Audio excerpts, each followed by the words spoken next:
Today we're going to be splitting some wood with Wolfe Ridge, and we're going to be discussing how wood production goes here in southeast Kansas, so stick around.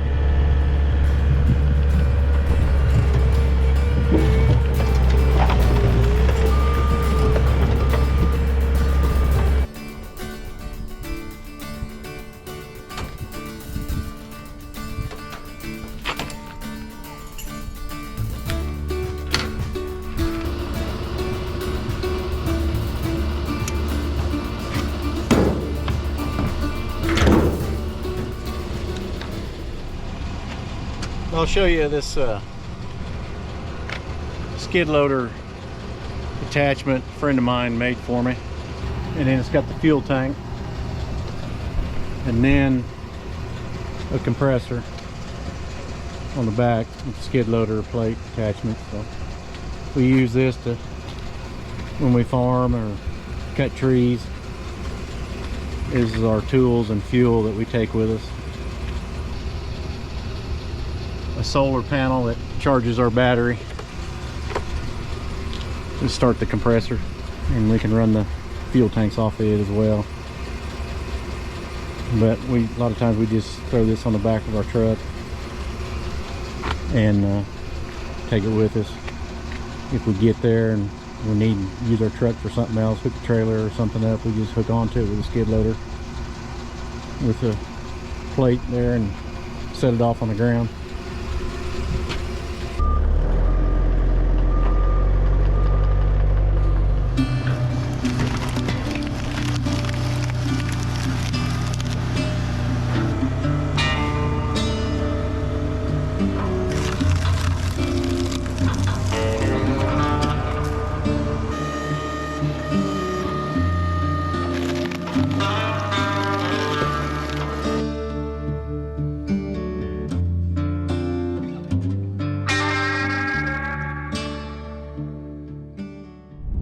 So the last couple of days I took the time to finish a few of our trailers we had to load firewood.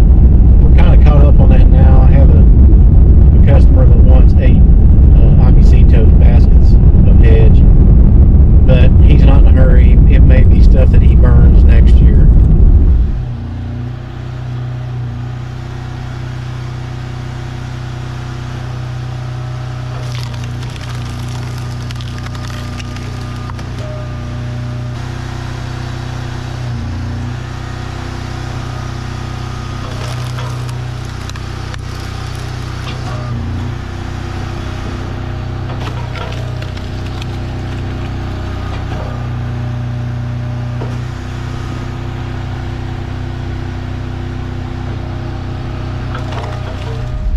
We live in a rural area.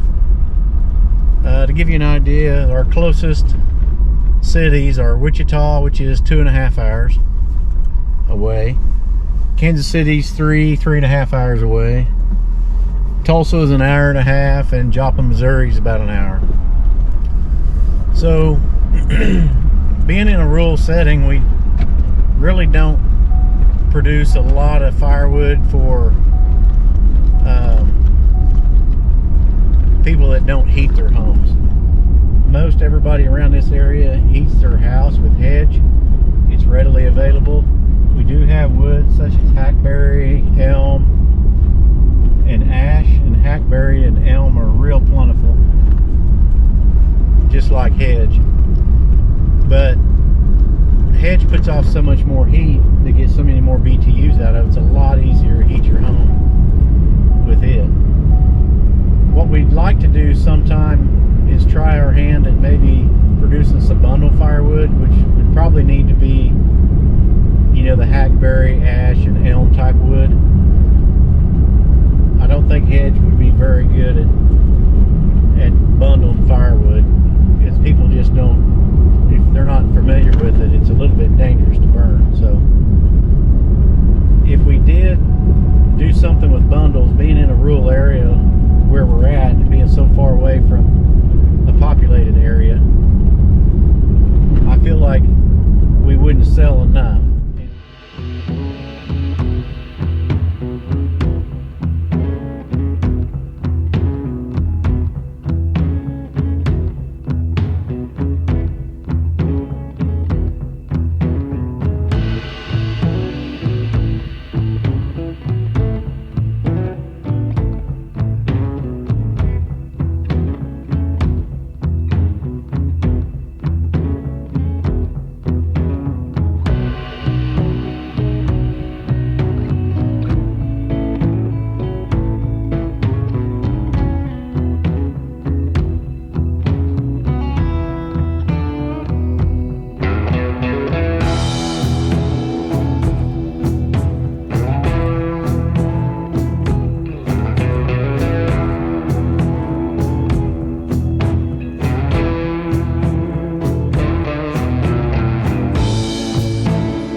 produce a lot more of what I call the white woods, the white species like hackberry and elm and ash. I haven't done a lot of that in the past, and I plan to maybe try to get into doing some more of that this year. I'd like to get a stockpile of that kind of wood saved up, and maybe jump out and venture out and try to find somebody that might be interested in buying bundles by a trailer load or something like that, where I can produce bundles for them already done up with maybe their label, or all that can be worked out. But I need to be able to ship it to a populated area to be able to make the volume to make any money.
Our firewood business isn't something we can do full-time every day. With the farming we do, and taking care of cattle and feeding, haying, doing our daily chores, it's a lot of times it's noon or 2 o'clock before we can get away to be able to produce firewood. So from talking to Chris at Wolfe Ridge, explaining to him what I wanted to accomplish was, if I've only got 2 or 3 hours in a day after I get my chores done, I want to be able to produce as much firewood as I can in that 2 or 3 hours. And if I can set a goal to, let's say, sell 100 cord a year or 300 rick a year, I feel like I need to be producing a lot of wood in a short amount of time, simply because we don't have the time to put in the daily 8 hours of firewood production. It's a hit and miss type deal, where we go 3 or 4 days before we can get back to cutting and splitting firewood. So with the farming and the cattle, it keeps us from being able to work at it full time. But I'd like to have full-time numbers. That's why we went the route we went with the Wolfe Ridge. We needed to be able to produce a lot of firewood in the short amount of time that we're doing it. It's very difficult to harvest straight logs. I could use a firewood processor, but by the time you cut the bends and the crooked parts out of logs so they'll fit on a processor, a lot of times they're not 5 or 6 feet long. And the bigger logs, I wasn't real sure that the hydraulics on a firewood processor would be enough to be able to split hedge. It's kind of a tough wood to split at times, as many woods are probably. But and then we cut so many big trees down that we were going to have a wood splitter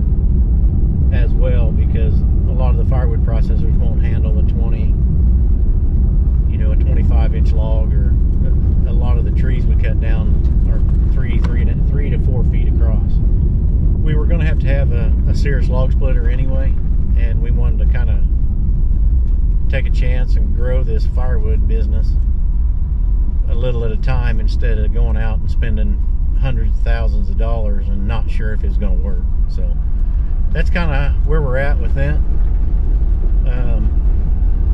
We just don't have time to give it 8 hours, 10 hours a day, every day. So if we can produce 3 or 4 face cords or rick an hour in an 8-hour day, we do that a few times a year, I should be able to get my inventory up where it needs to be. So that's our game plan.